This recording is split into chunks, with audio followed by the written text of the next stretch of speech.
ওই নূরের অংশ হইতে নূর যখন বেশি কবি স্রষ্টাতে সৃষ্টি হইয়া কয় তুমি তোমার আমার আমি, স্রষ্টা সৃষ্টি অমনি কাজ কোন বলিয়া হইল আওয়াজ, আরশ করছি লৌহ কলম ওহি নূরে হইল।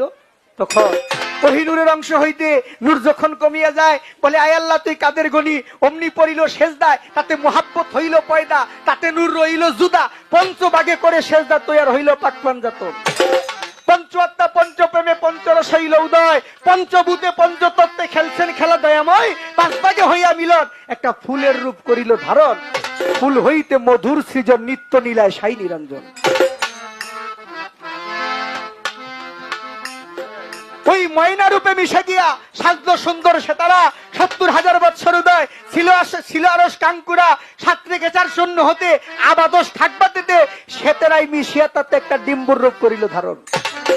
ওইখানে ডিম্বর খোসা মাজনরি বিজল রূপে মর্তু যায়, দুই পর্দাতে ইমাম দুই ভাই কুসুম রূপে মোস্তফায়, তার ভিতরে কাদের গনি সিন্ধু হইতে বিন্দুমণি, যেই কারণে সকল পানি নাম নিলে তার জুড়াই জীবন।